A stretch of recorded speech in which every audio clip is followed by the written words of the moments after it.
Dzień dobry wieczór się z Państwem, bo nigdy nie wiem, kiedy to oglądacie lub kiedy tego słuchacie. Arek Cempura i rozmowy Winergo. Jeżeli oglądaliście jeden z ostatnich odcinków rozmów Winergo, to mieliście okazję posłuchać o tym, jak należy podejść do wdrożenia urządzeń Apple w firmie, która dopiero w ogóle rozgląda się za sprzętem. I myślę, że tam jest dużo fajnej wiedzy. Jeżeli tego jeszcze nie oglądaliście, to w opisie odcinka to będzie link do tej rozmowy, więc zapraszam serdecznie. A w ogóle tutaj mi producent nasz sympatyczny przypomina, tam jest taka subskrypcja, to lajkujcie i nie wiem, wymyślimy jakiś kolejny challenge, bo w tym odcinku poprzednim po osiągnięciu limitu 300 subskrybujących miałem być w niewyprasowanej koszuli, więc byłem. Czekamy na kolejny challenge. Kolejny limit to myślę, że będzie 900, także ja trochę będę miał czasu na to, żeby coś wymyślić, a zobaczymy, może to będzie dosyć szybciej niż teraz się wydarzyło. W każdym razie w tym odcinku, w którym moim gościem był Bartosz Borsukiewicz, rozmawialiśmy o tym, jak podejść do wdrożenia urządzeń Apple w nowej organizacji. Ale pojawiły się też różnego rodzaju pytania od osób, które to oglądały. No dobra, fajnie. Nowa organizacja, proste podejście, ale co zrobić, kiedy ja już korzystam z jakichś systemów?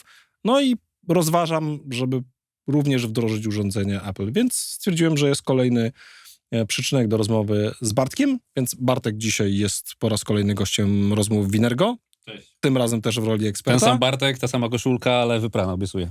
A, widzicie, tu Bartek się jednak też przywiązuje do samych koszulek. Ja tutaj trochę zmieniłem stylowe, stwierdziłem, że będę w tej polówce. Zobaczymy, jak się będzie, bo może być niewyprasowana. To też jakby dosyć ważne. Ale temat dotyczący właśnie przejawia się organizacji, o których już jest inny system operacyjny, są inne urządzenia, ale albo pracownicy chcieliby pracować na urządzeniach Apple, albo organizacja myśli, żeby sobie wdrożyć, nie wiem, Maci, bo te Maci po Apple chipy jednak zmieniły komfort pracy ze względu na i wydajność, i czas pracy na baterii, więc coraz więcej w tych modelach pracy hybrydowej ludzie mówią, dobra, chcielibyśmy taki sprzęt, więc to będzie dzisiaj temat naszego odcinka, ale o tobie w poprzednim odcinku, więc jeżeli chcecie posłuchać skąd Bartek, jakie ma tajemnice, które tylko wyjawił w rozmowach Winergo, to zapraszamy do poprzedniego odcinka, a dzisiaj chciałem cię zapytać o pewne wydarzenie. Miałeś okazję być w wakacje w Berlinie na takim wydarzeniu, które się nazywa Apple Ambassadors. O co chodzi, co tam fajnego było i czy pojechałbyś tam jeszcze raz? Same super rzeczy. Tak, rzeczywiście. Apple Ambassadors to w gruncie rzeczy spotkanie ambasadorów, ale ambasadorzy w tym wypadku to reprezentanci tych firm, tych największych partnerów Apple w naszym regionie, w regionie Europy, Bliskiego Wschodu i Afryki. Takich 52 zostało zaproszonych właśnie do Berlina. No i mieliśmy okazję właśnie jako ambasadorzy posłuchać trochę o tym, jaki jest kierunek rozwoju generalnie technologii Apple, co nowego się wydarzyło, co nowego się dzieje. No, bardzo dużo mięsa tego tak zwanego, dużo warsztatów, paneli dyskusyjnych, naprawdę inspirująca rzecz. No i organizacja, umówmy się, na Apple'owym poziomie. Okej. Czyli jest dużo fajnych rzeczy powiedziano przed premierami, bo my już jesteśmy z tym odcinkiem po wrześniowych premierach Apple. Pokazano, w którym to kierunku będzie, jakie rzeczy związane też z Apple Intelligence. Pojawiło się coś tam takiego ciekawego, o czym nie mogliście mówić do pierwszych dni września? Tak, było o Apple Intelligence niestety, jeżeli chodzi o ten kontekst europejski i legislacyjny, jesteśmy w tym samym punkcie, ale pewne funkcjonalności zostały pokazane, więc na pewno tuptamy, zanim to zostanie wdrożone powszechnie w systemy operacyjne. Zostało pokazane też jedna z funkcjonalności Tap to Pay i zastosowanie tej technologii chociażby jako punkt obsługi klienta w różnego rodzaju, nie wiem, sklepach chociażby. Było kilka sesji inspirujących związanych z Apple Vision Pro.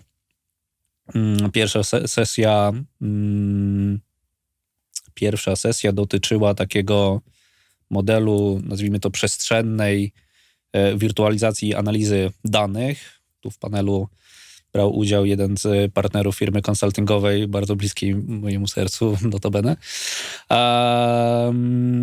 Drugi model wykorzystania Apple Vision Pro to były salony Porsche i Apple Vision Pro jako element sprzedażowy, będzie można sobie wyklikać kolor tapicerki, czy tapicerka ma być skórzana, czy inna, jaki kolor ma mieć lakier, jakie koła i tak dalej. Tu i teraz wsiąść do naszego jeszcze zamodelowanego. Taka jakby wirtualizacja tego Porsche, ale na zasadzie jakby czujesz się, czy te kolory, które sobie powybierasz, będą ci sprawiały radość, te wszystkie rzeczy. Słuchaj, To ciekawe, zamiast... Need for Speed. Zamiast zostawiać setki efektem. samochodów, żeby ludzie zaglądali, czy tam pokazywać, to jakby, materiały to jest jedna rzecz, ale jakby widzisz kawałek materiału, ale też nie wiesz, jak to będzie wyglądało na całej powierzchni. No, to dosyć ciekawy. Tak. Ciekawy temat. Inna sprawa to też doświadczenia partnerów też enterprise'owych z innych krajów. I okazuje się, że wszyscy mamy podobne wyzwania, nie problemy, wyzwania. Tak, i trochę ten kontekst był rzucony w przypadku firm już naprawdę globalnych i tego, jak ten proces, zanim od takiej pierwszej idei, pierwszego pomysłu, szerokiego wdrożenia urządzeń Apple czy Maców chociażby, ile kroków trzeba przejść, ile prac trzeba włożyć, zanim rzeczywiście to będzie upowszechnione. No i to nie jest taki model pracy, gdzie w ciągu miesiąca już mamy finalny efekt. To rzeczywiście trwa rok, czasami dłużej. To, co powiedziałeś a propos tych wyzwań, to właśnie dzisiaj ten temat dotyczący tego, że jeżeli jestem organizacją, która była Windowsowa, tak? No i z dnia na dzień nie przestanie być Windowsowa, ale tak naprawdę coraz częściej potrzebujemy tych urządzeń Apple'owych. Czy to bardziej pracownicy chcieliby, bo przychodzi nowe pokolenie, które jest przyzwyczajone do tego sprzętu, czy być może właśnie do poszczególnych zadań wiemy, że dzisiaj te urządzenia nadają się lepiej. Szczególnie, że tak naprawdę prowadziliśmy różnego rodzaju badania wśród środowisk deweloperskich i wyszło nam, że na przykład programiści, którzy tworzą aplikacje w .NETie, bardzo sobie chwalą, że robią to na Macach, a zresztą Microsoft w ogóle nie ma z tym problemu, tak, że tutaj w ten sposób do tego podchodzimy.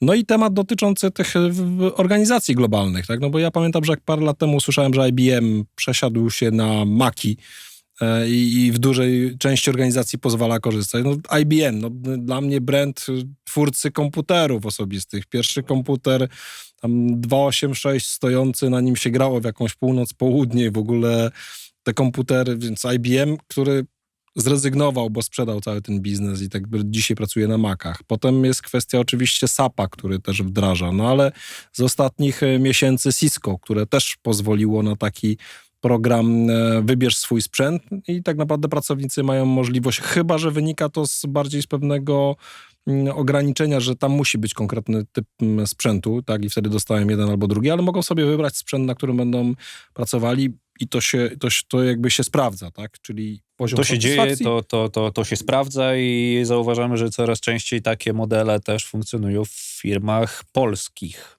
No i właśnie, teraz ten temat dotyczący, mamy już teraz, jesteśmy po takich paru rozmowach, ty też jesteś po takich paru spotkaniach. Teraz jak do tego podejść?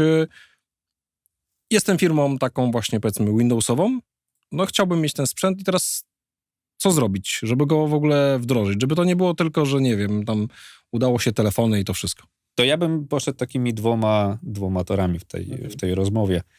Z jednej strony mamy firmy, które nazwijmy są dziewiczymi, jeżeli chodzi o temat Apple. W ogóle tych urządzeń tam nigdy nie było. To jest pierwszy moment, gdzie w ogóle rozpatrują wdrożenie tego typu technologii. I tu się zatrzymajmy, bo będziemy za chwilę ruszać z tego samego poziomu w przypadku tej drugiej ścieżki. Ale też nierzadko rozmawiamy z firmami i pada to pytanie, hej, czy jakiś MacBook, jakiś iPad w waszej organizacji jest? No i jest lekka konsternacja i się wyrywa ten najstarszy administrator. No mamy, jest tam 5. są tam 2 iPhony gdzieś tam, ale nie wiemy tak do końca gdzie i u kogo. I graficy mają No i Maki, zaczynamy bo... trochę wyciągać te informacje, no bo to jest newralgiczne dla w ogóle dalszych kroków. No i tak to, co zauważyliśmy, gdzie te urządzenia zwykle występują. Oczywiście wśród osób z tak zwanej branży kreatywnej, czy nie wiem, montażyści, czy ludzie typowo zajmujący się e-commerce'em, twoja branża. Z drugiej strony oczywiście programiści, trochę o tym powiedziałeś, więc nie będę zaczynał. Kogo mamy jeszcze? No mamy na pewno top management i mamy prezesów, osoby w zarządach i tak dalej, i tak dalej. No i tu zaczyna się historia, bo zawsze wtedy pada pytanie, no dobrze, no to macie te urządzenia Apple'owe, wykorzystujecie je w organizacji, no to powiedzcie nam trochę, jak organizujecie pracę na tych urządzeniach, co z nimi robicie, jak zarządzacie nimi i tak dalej, i tak dalej. I tu się zaczyna. Okazuje się, że zwykle nie robią nic. Nie zarządzamy.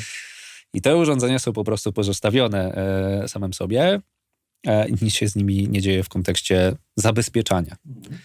I wtedy, no słuchajcie, nie dbacie o bezpieczeństwo danych prezesa, managementu, osób będących na świeczniku, gdzie te podatności w kontekście ataków na takie osoby są jednak wysokie. No okazuje się, że trochę o tym mówiliśmy ostatnio. Jest historia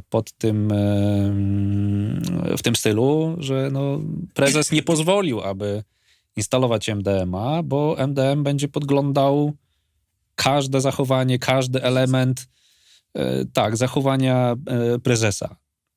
No i mówimy okej, here we go again.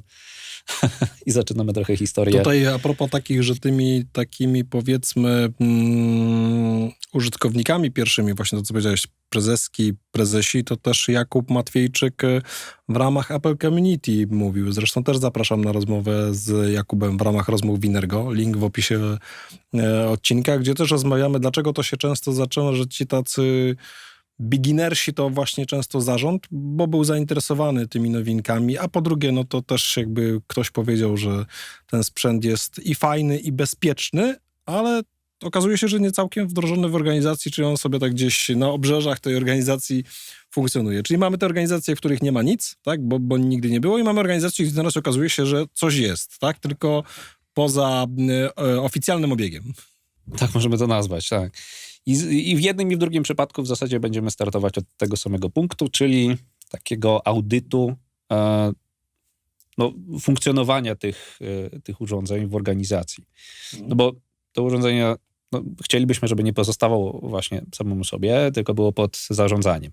Żeby współpracowało z pozostałą infrastrukturą firmy, no bo zawsze będzie jakieś potrzeba podłączenia się do firmowego Wi-Fi, autoryzację takiego użytkownika. I te wszystkie elementy musimy skonfrontować, czyli to, czy technologia Apple pozwala na integrację z danym elementem infrastruktury, jeżeli tak, to jak?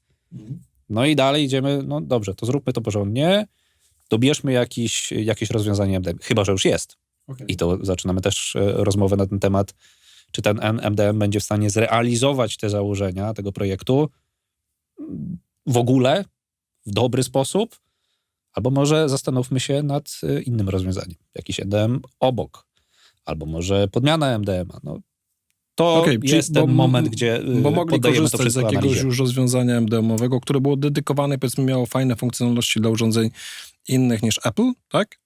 No albo chociażby część organizacji już próbuje, ma do doświadczenia z Intune'em Microsoftowym. Najpopularniejsze. I też się okazuje, że gdzieś tam pomału przechodzą. Tym bardziej, że akurat w tych urządzeniach, w rozwiązaniach Windowsowych ten MDM jakoś nigdy szczególnie nie był popularny. Admini mieli wiele innych narzędzi, które jakoś tam im zapewniały dostęp do tych komputerów, zarządzanie nimi i tak dalej. Więc tak naprawdę to dzisiaj dopiero od właściwie, można powiedzieć, 2-3 lat gdzieś jakiś jest taki trend, żeby tam też zacząć kwestię podejścia do MDM-ów. Nie? Tak, i to jest też ten moment, gdzie w tych rozmowach konfrontujemy się z administratorami, którzy są wierni to mało powiedziane, technologii, która już ma swoje lata. Spełnia swoje funkcje.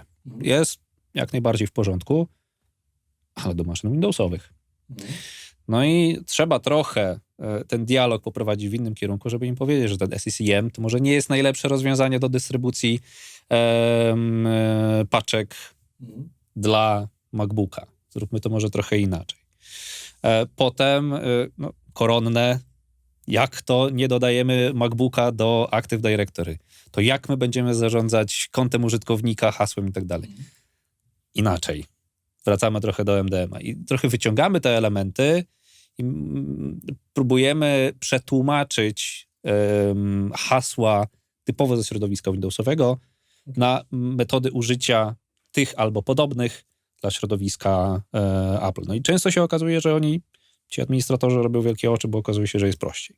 Okej, czyli jakby pierwsza podstawowa rzecz, czyli znowu analiza jakby stanu obecnego, czyli to, co powiedziałeś, tak? Czy to jest taka całkiem czysta organizacja, czy taka, w której te urządzenia były, one funkcjonują, tylko być może nie wpięte.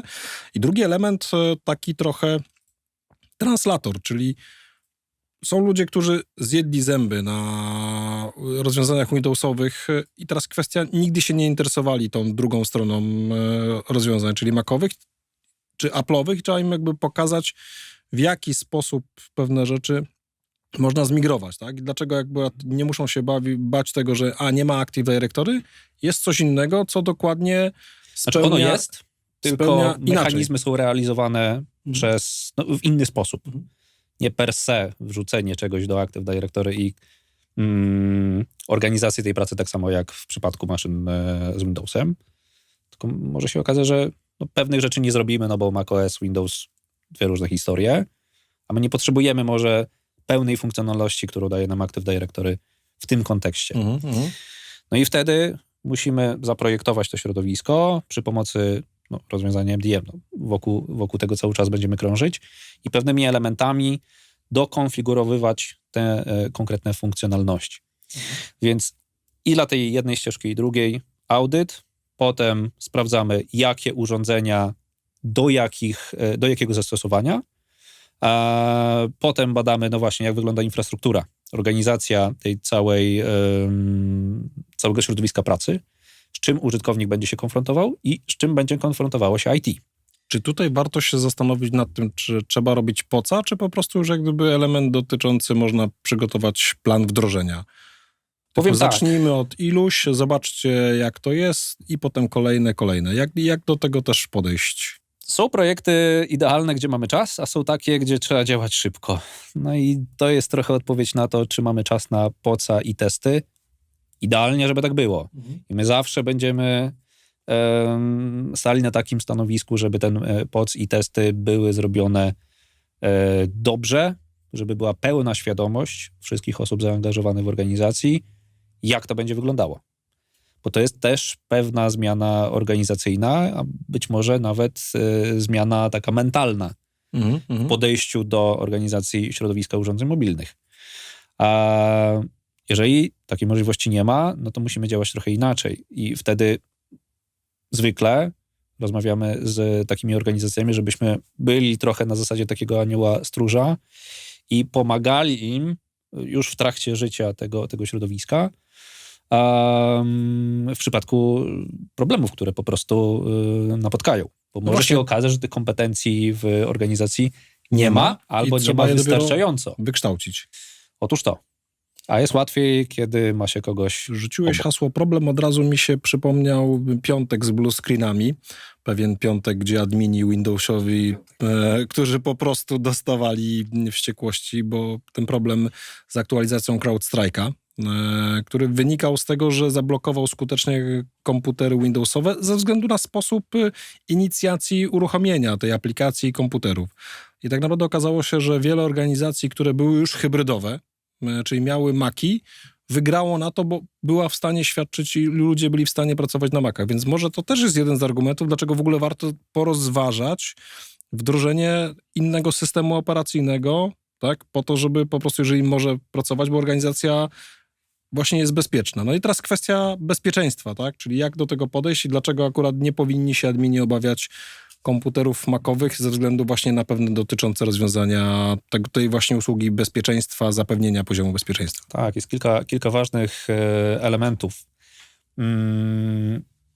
Rozpocząłbym tę historię od tego, jaką mamy architekturę procesorów w przypadku MacBooków. Na tym się na razie skupmy, czyli Apple Silicon, coś, co już funkcjonuje 4 lata, jeżeli dobrze pamiętam. No i teraz tak, jeżeli chodzi o konstrukcję tego typu procesorów, no to skracając całą historię, jak do tego doszło, ale efekt jest taki, że w ramach takiego jednego... Szanowni Państwo, pozwolę sobie przerwę, jak do tego doszło, ten człowiek wie. Nie każ mi śpiewać. Źle to się skończy. W każdym razie, w przypadku MacBooków procesor i kilka innych elementów jest zamknięte w takiej jednej, nie chcę nazwać puszki, ale jest to w takim jednym elemencie procesorowej, w której mamy i procesor, i jednostkę centralną, i mamy też procesor graficzny, i mamy też kilka elementów, które pozwalają na współpracę tych elementów, ale mamy też taką przestrzeń wyizolowaną pod tytułem Secure Enclave. Secure Enclave no to jest bardzo ważny element podejścia do bezpieczeństwa w przypadku urządzeń Apple w ogóle, ponieważ Secure Enclave zabezpiecza newralgiczne informacje każdego użytkownika. Chociażby klucze szyfrujące. Bez Secure Enclave, no nie wiem, nie uruchomimy w ogóle komputera. Albo informacje takie jak informacje biometryczne. Okay. Więc tutaj możemy być pewni, że Secure Enclave nie powoduje takiej sytuacji, że te informacje wypływają, nie wiem, do chmury czy gdziekolwiek indziej. Idąc dalej, w momencie, kiedy by ktoś chciał z premedytacją kradnie nam to urządzenie, no i chce mimo wszystko jakieś informacje, czy z Secure Enclave, czy z procesora, czy z jakiegokolwiek innego elementu tego urządzenia uzyskać, to w momencie, kiedy następuje rozczłonkowanie, no nie ma tej bezpiecznej relacji między wszystkimi komponentami, w związku z czym nie można się do tych informacji po prostu dostać. Te zależności na poziomie konstrukcyjnym i software'owej są tak od siebie zależne, że po prostu usunięcie jakiegokolwiek elementu powoduje jakby zablokowanie całej funkcjonalności. To jest pierwsza rzecz w kontekście bezpieczeństwa, więc tu mamy taką historię, że najbardziej newralgiczne informacje pozostają zawsze na urządzeniu. Bezpieczeństwo. Kilka lat temu Apple przeprowadziło analizę tego, jakie aplikacje mają dostęp i korzystają z najbardziej newralgicznych zasobów procesora. Pewne informacje związane z jądrem systemu i okazało się, że wszelkie aplikacje, które dbają o bezpieczeństwo, takie było założenie, mogą właśnie niskopoziomowo dostać się do tych zasobów i z nich korzystać, czego efektem była refleksja, że może to nie jest najlepsze rozwiązanie. Że przez to można coś wstrzyknąć, tak? Może się okazać, że niestabilność takiego narzędzia spowoduje, no właśnie, CrowdStrike i tego typu historie.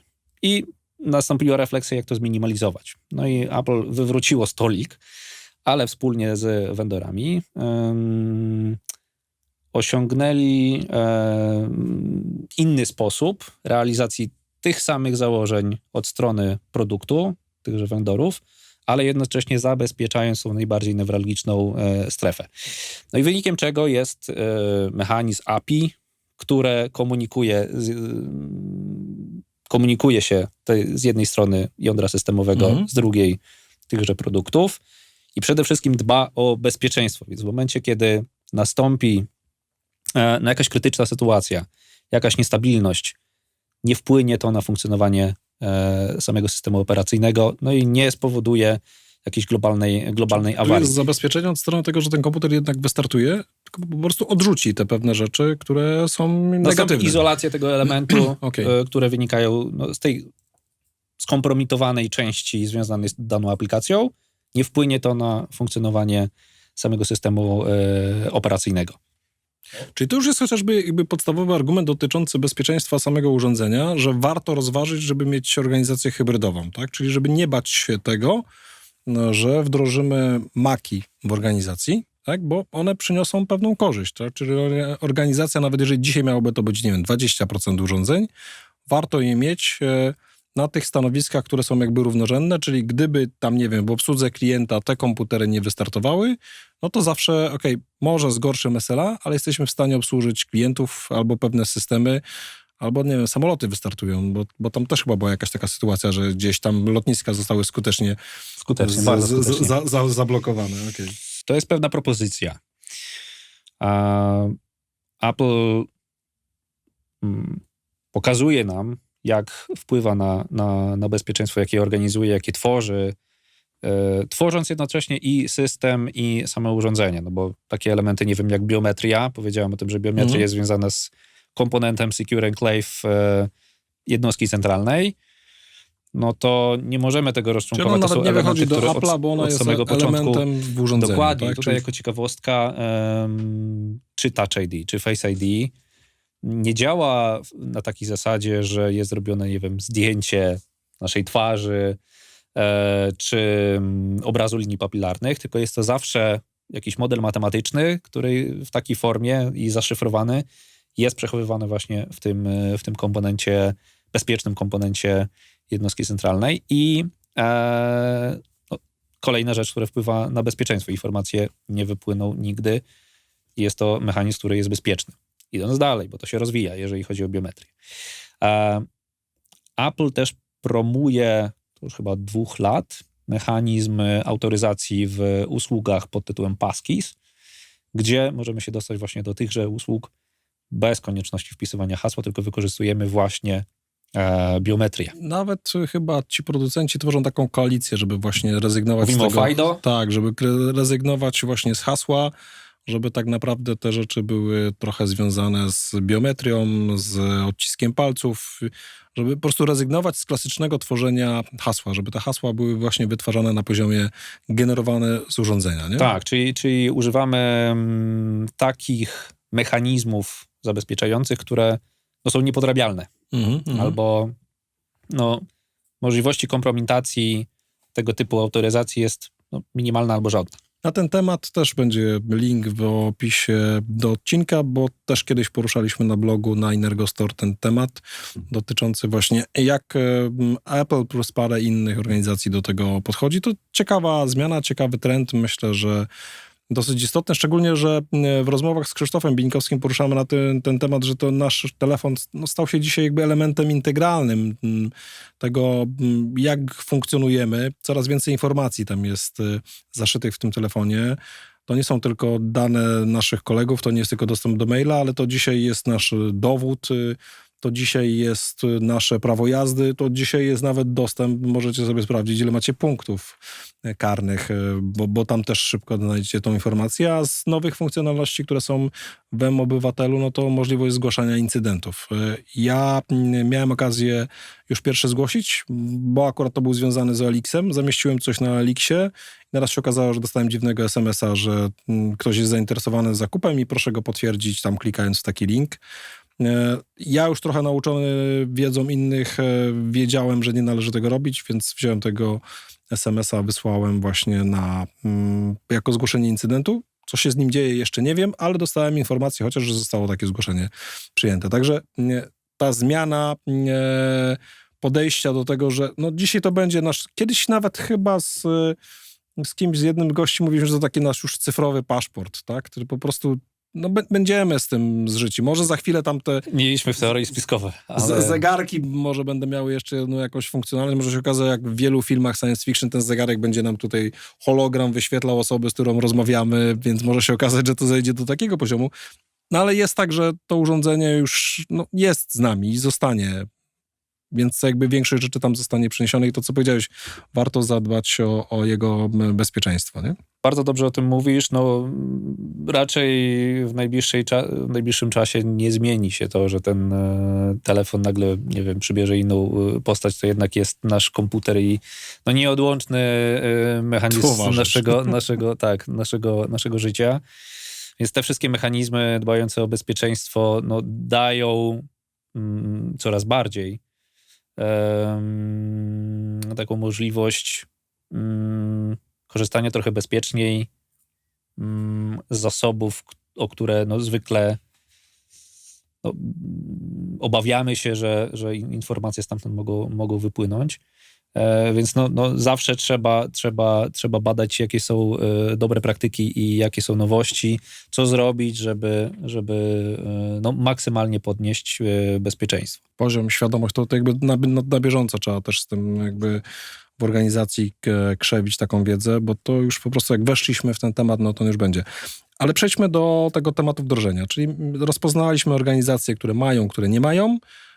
No i teraz w odcinku o tym, kiedy organizacja jest całkiem fresh i w ogóle zdecydowała się na wybranie Apple, mówiliśmy o czymś takim jak Apple Business Manager. Czy tutaj to też będzie ważne? Czy ci ludzie, którzy zarządzają, też również będą musieli się tego nauczyć, dotknąć takiego rozwiązania? To jest dobra praktyka i od tego zaczynamy, czyli po tym całym etapie analizy i przynajmniej z badania, z czym będziemy mieli do czynienia, z czym administratorzy będą mieli do czynienia, jak to wszystko zorganizować. Następnym etapem jest Apple Business Manager, czyli jak mówiliśmy ostatnio, usługa darmowa, która daje nam jakby ten pierwszy etap w kontekście zarządzania i zautomatyzowania procesu wdrożenia tychże urządzeń. Więc tutaj pracujemy wspólnie, my jako reseller, no i klient, żeby taka usługa rzeczywiście została uruchomiona. No i teraz dla tej organizacji dziewiczej, jak to nazwaliśmy, jest sytuacja prosta, jest usługa uruchomiona i to jest tyle.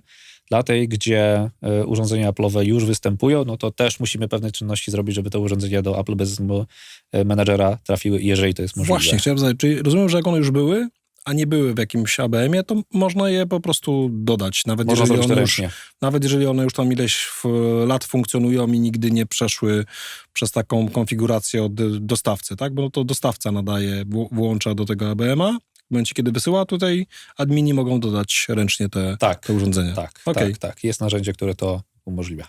No dobrze, czyli mamy znowu jakby element dotyczący podejścia do analizy, pokazanie tym ludziom, czym jest ABM, żeby się tego nauczyli.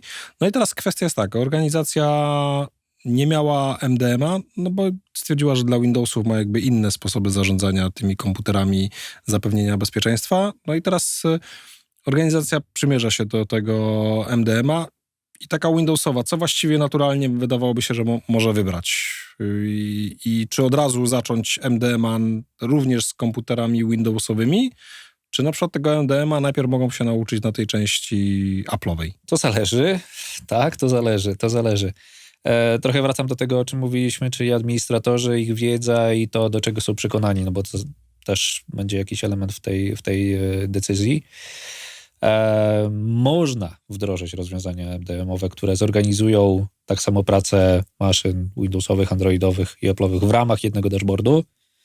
Jeżeli wymagania organizacyjne i to, co technologicznie takie rozwiązanie może dostarczyć, możemy to zrobić. Jeżeli nie, możemy poszukać rozwiązania MDM, które na przykład lepiej zorganizuje ten obszar typowo Apple'owy, to będzie MDM. Pozostała część będzie zorganizowana w inny sposób, a potem naturalnie, kiedy organizacja, nie wiem, nabierze wiedzy, przekonania i tak dalej, włączy MDM dla pozostałej części technologii. Bardziej, że jakby te organizacje i tak będą już skazane na ten MDM w związku z tą dyrektywą NIS-2, tak, która jakby wymaga innego podejścia do cyberbezpieczeństwa, do zarządzania incydentami, do zarządzania całą flotą, więc to jest dosyć istotne, więc one będą musiały to pójść. Na pewno jednym z naturalnych dróg, no to jest Intune Microsoftowy, ale tak naprawdę to, co powiedziałeś, i też mamy takie organizacje, które mówią, Intune dla urządzeń Windowsowych, ale dla Apple'owych, na przykład, nie wiem, będziemy stosowali Jamfa czy Kanji, dlatego, że to są takie rozwiązania, które są jakby na bieżąco z systemami operacyjnymi Apple'a, tak? I w dniu premiery one już są przygotowane pod to, żeby funkcjonowały prawidłowo w tych nowych środowiskach. Tak? Rzeczywiście, no to trochę mówimy o tej dojrzałości, czyli firma przeszła już jakąś drogę w historii Intune i urządzenia Apple'owe, brakuje pewnych elementów, które można zorganizować przy pomocy chociażby Jamfa. Są przekonani do Jamfa, no i następuje ta migracja i zrobienia tej roboty trochę inaczej w kontekście tworzenia środowiska pracy, ale akurat Jamf jest dobrym przykładem, bo jest w stanie zintegrować się z Intune'em. Jest to połączenie trochę na zasadzie takiego mostu, pewne informacje są przekazywane w jedną, drugą stronę. Intune będzie miał wpływ na Maci, które są zarządzane przez Jamfa. To jest kolejny Czyli kontekst jakby z punktu widzenia też rozwoju. admina też jakby pokazuje, że jest pewna, nie wiem, synergia pomiędzy tymi urządzeniami. No dobra, no to czyli jakby podeszliśmy z punktu widzenia adminów, w którym jakby mówimy, w ten sposób to jest dla was ta ścieżka wdrożenia. No a teraz co z użytkownikami? No bo jest tak, z jednej strony widzimy w organizacjach jest taka radość, wow, będziemy mieli tam, nie wiem, iPhony, MacBooki, a z drugiej strony jest duża grupa ludzi, to nie ze względu na wiek, która mówi, nie, ja korzystałem z tam Windowsowych, u mnie się sprawdzają, nie przechodzę. Albo nie wiem, jestem w księgowości, mam płatnika w ZUS-ie i sorry, on tylko działa pod Windowsem. Tak, nic na siłę. To przede wszystkim wspólnie z klientem zawsze pracujemy, żeby jakiś model tego onboardinga, zaznajamiania się z tym systemem stworzyć. Rzeczywiście będzie tak, że to jest sytuacja, proszę oddaj tego Windowsa, proszę, tu jest Mac i on będzie twoim narzędziem teraz.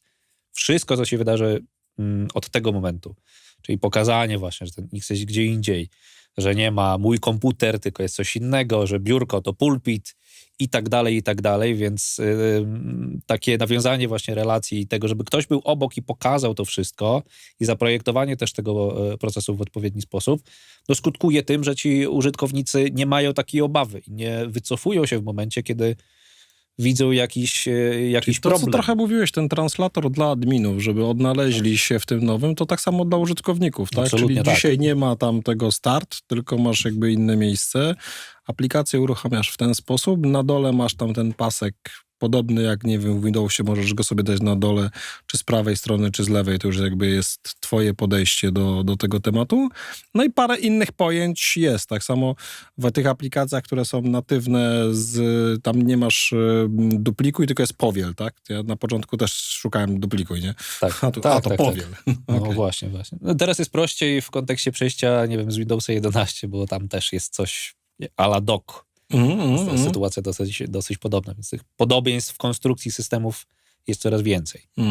Tylko prostsze. Ale wciąż trzeba zapanować nad tym, żeby użytkownika zachęcić do tego, a czy on ostatecznie po tym okresie 2 tygodni, miesiąca, w zależności od tego, jakie będzie skomplikowanie projektu, on zdecyduje, czy chce zostać, czy Ale nie. to powiedziałeś fajną rzecz, bo teraz to szkolenie można zrobić takie trochę przed, czyli w tym momencie zamierzamy, możecie podjąć decyzję, żeby się przesiąść, tak? Zobaczcie, jak to wygląda tutaj na razie testowo, czy takiego poca dla pracowników, tak? Nie wiem, zobaczcie, tak to wygląda, tu są odniesienia do Windowsa, a tu stoi parę komputerów, na których sobie możecie tam poklikać i zobaczyć, czy wam to pasuje, a potem już jakby ten aspekt dotyczący, już mam, tak? No i teraz zaczynam mieć wyzwania, bo coś się dzieje i wtedy to już jakby inny warsztat, inny poziom szkolenia jest, nie? No, to zawsze będą naczynia połączone, czyli najpierw IT, my ich zaznajomiamy ze wszystkim, mamy poca dla IT, potem mamy etap wdrożenia wśród tych, jak to powiedziałem, ambasadorów, wybrańców, którzy znają technologię z użycia prywatnego, czy po prostu chcą z tym zacząć, z tymi pracujemy i potem rozszerzamy to grono odbiorców. I ostatecznie po kilku miesiącach, może czasem trwa to rok, tych urządzeń okazuje się, że jest większość 50%, 20%, różnie z tym bywa, ale to jest naturalny proces wzrostu kompetencji, świadomości, no i przekonania do tego, że warto to zrobić. Tym bardziej, że jakby też z tych rzeczy, które oni korzystają na co dzień, czyli chociażby ze sławnego Office'a 365, tak, no po prostu funkcjonuje. Czasami są pewne drobne różnice wynikające z podejścia projektowania tego na systemy macOS-owe, ale to po prostu działa, tak, czyli mamy i tego Worda, mamy PowerPointa, mamy Excela, który funkcjonuje prawidłowo, więc właściwie wszystko to, do czego ludzie się przyzwyczaili, mają, tak? Tak, no tutaj ciekawostka, bo może właśnie na tym etapie projektowym Office Excel i tak dalej, są optymalizowane najpierw na macOS-a, a dopiero potem jest wersja Windowsowa, więc może się okazuje, że na etapie tych testów okazuje się, że dla Windowsa trzeba zrobić jakąś podmianę, stąd może te różnice. Tak, ale jeżeli chodzi o funkcjonowanie tych najpopularniejszych narzędzi Microsoftowych, Google'owych, historia to będzie niemalże identyczna. Mówiliśmy o tym elemencie bezpieczeństwa, czyli wszyciu pewnych rzeczy sprzętowo już zabezpieczających urządzenie. A teraz jak to jeszcze wygląda z punktu widzenia takich działów dbających o to cyberbezpieczeństwo szeroko? Czy te Maki będą wymagały specjalnych oprogramowań, tam trzeba będzie coś wgrywać specjalnego, czy może się okazać, że będzie mniej tego skomplikowania z punktu widzenia zarządzania bezpieczeństwem organizacji? Znowu to zależy. Zależy od działu bezpieczeństwa, który jest rzeczywiście tą jednostką w wielu organizacjach, która narzuca pewne swoje bardzo restrykcyjne wymagania. Nie ma im co się dziwić. Nie muszą być też biegli w domenie technologii Apple'owej. Każdej też. Więc to jest znowu pewnego rodzaju praca z nimi i pokazania, jak Apple organizuje bezpieczeństwo, te, które jest wbudowane już, czy w usługi, czy w samo urządzenie. No bo zwykło mówić się o tym, że nie ma czegoś takiego jak wirusy na Macu. Pójdę oczywiście, ale są rzeczywiście mechanizmy, które minimalizują pewne sytuacje, które mogłyby spowodować jakąś kompromitację. Pierwszy przykład instalowania aplikacji. Długą historię prowadziliśmy o tym, jak wygląda proces dystrybucji aplikacji. One zawsze pochodzą z wiarygodnego... Zapraszamy do poprzedniego odcinka, tam właśnie ABM, MDM i takie rzeczy, które tutaj omawialiśmy i tam polecamy. Zawsze pochodzą, albo przynajmniej powinny pochodzić z wiarygodnego źródła pod tytułem App Store. Też jest duże grono tych aplikacji, które tam nie trafiają. Tu w kontekście akurat macOS-a. Natomiast każda aplikacja, która jest publicznie dostępna do pobrania na platformę Apple, musi przejść tak zwaną taryzację. Czyli deweloper wysyła kod źródłowy tej aplikacji do weryfikacji pod kątem optymalizacji, spełniania szeregu wymogów, w tym też bezpieczeństwa, i dopiero wtedy dostaje zgodę i przybija swój stempel jako dewelopera pod tą aplikacją i ona jest dostępna czy szerokiej publiczności, czy w jakimś innym modelu w ramach organizacji. Natomiast mechanizmy wbudowane w systemy operacyjne cały czas weryfikują pochodzenie danej aplikacji instalowanej i możemy aplikację, którą pobieramy poza App Storem, możemy zobaczyć komunikat: hej, drogi użytkowniku, czy na pewno chcesz zainstalować tę aplikację? Ona pochodzi z internetu, a nie z App Store'a. No i mamy możliwość instalacji i w domyśle została sprawdzona, zweryfikowana, możemy z niej korzystać. No ale czasami będzie taka sytuacja, że będzie to zabronione po prostu. Trzecia sytuacja, no to aplikację mamy już zainstalowaną, ale następuje jakaś kompromitacja. To są wbudowane mechanizmy w macOS, które zadbają o to, żeby wyłapać ten moment takiego zachowania. Wtedy aplikacja jest odizolowana, usunięta i jakby nie ma problemu. No to jest jeden przykład. Czyli mamy wbudowany mechanizm, który o to zadba. Teraz w kontekście bezpieczeństwa i takiej współpracy z bezpiecznikami. No, mimo wszystko mówiłem o tym, że wirusy na Maca funkcjonują, więc trochę rozmowa o tym, czy narzędzia, które są wykorzystywane w organizacji, spełnią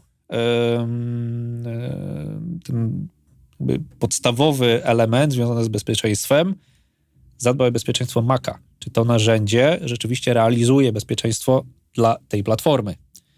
Bo to też jest problem tego typu, że znowu narzędzie jest super, a dla Windowsa czy innych platform, a niekoniecznie jest up-to-date, jeżeli chodzi o zagrożenia w kontekście chociażby macOS-a. No a z roku na rok czytamy te raporty wielu organizacji, nie wiem, Jamfa, Malwarebytes, widzimy, że liczba tych ataków rokrocznie wzrasta I to... No bo też atrakcyjność jest duża tej grupy. Ta grupa się pojawia coraz większa, więc No i te jakby wektory ataku są... cyberprzestępcy, jak już tu kiedyś rozmawialiśmy w programie, liczą ROI i też patrzą na to, a dobra, no to teraz już nam pomału się opłaca kombinować. A Nie? w tym kontekście to jest zawsze wyścig... Zbrojeń. Wyścig zbrojeń, tak, można to tak nazwać, czyli jak szybko po opublikowaniu jakiegoś wektora ataku dane urządzenie jest w stanie się zabezpieczyć i zabezpieczyć całą flotę urządzeń. Więc to jest tego typu historia zawsze. Czyli tak naprawdę z tego, co tutaj rozmawiamy, w przypadku, kiedy podchodzimy do wdrożenia Apple'a w organizacjach, które są, powiedzmy, Windowsowe, to warto jakby zwrócić uwagę na takie, jak ja widzę teraz, 3 grupy. No po pierwsze admini, czyli pokazać im, jak jest wprowadzany ten sprzęt do organizacji, co się muszą oni dowiedzieć, czego się nauczyć, jak to sobie poustawiać, żeby mogli tym zarządzać.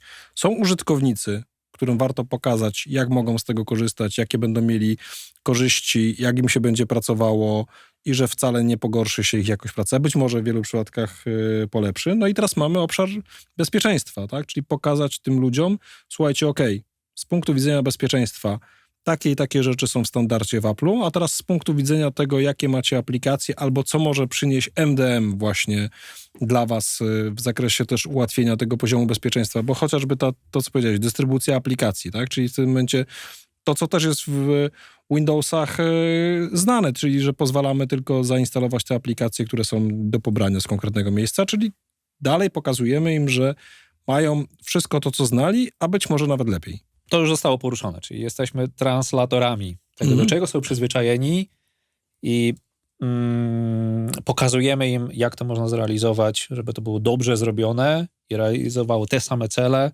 tylko dla tej platformy. To jest zawsze tego typu rozmowa. No i oczywiście w kontekście działów, z którymi współpracujemy, to zawsze jest ten, który za to płaci.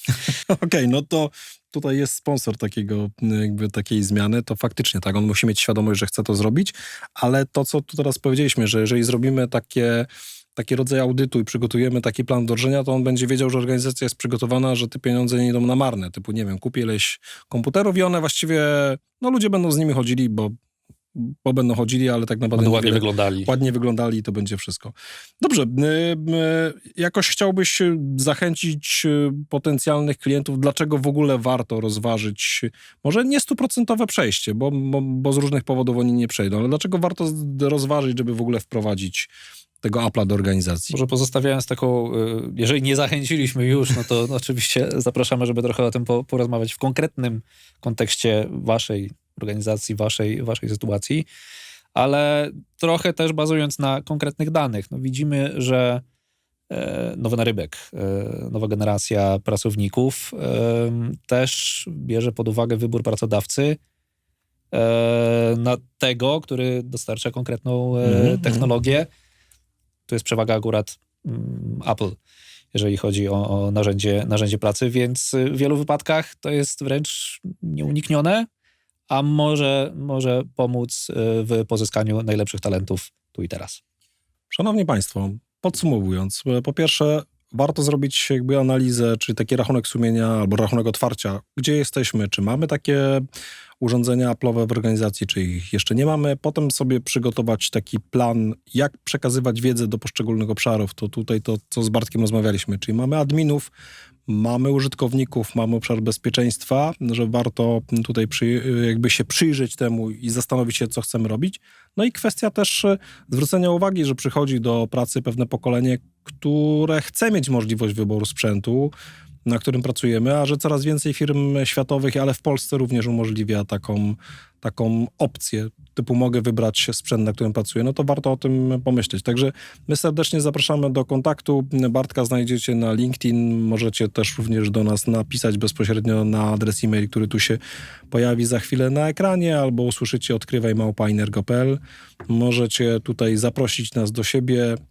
Także życzymy powodzenia w odkrywaniu nowych systemów, a na pewno warto mieć rozwiązania hybrydowe, z tego będą korzyści.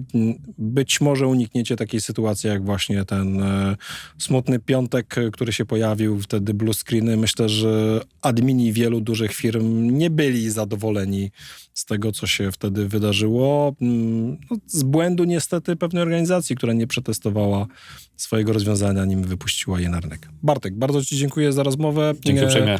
Myślę, że jeszcze znajdziemy parę tematów do kolejnych, albo może ty znajdziesz jakieś tematy i pewnie zaprosisz swoich gości, bo taką mamy tutaj formułę, że Bartek również będzie miał możliwość zaproszenia, jeżeli pojawią się jakieś ciekawe tematy, albo wdrożeniowe case study, albo być może rozmowy z naszymi partnerami, którzy będą chcieli się zaprezentować. Także ja bardzo dziękuję. Bartek, dziękuję tobie. Dziękuję państwu, szanowanie. że z nami byliście i zapraszamy do subskrypcji. Może nie pojawiamy się regularnie, jak niektóre kanały, komentatory, ale jesteśmy. Warto gdzieś tam nas mieć na liście. Warto czasami posłuchać, zerknąć też do archiwalnych odcinków Rozmów Winergo. Dziękuję bardzo. Dobrego dnia życzę. Bez problemów w pracy z urządzeniami.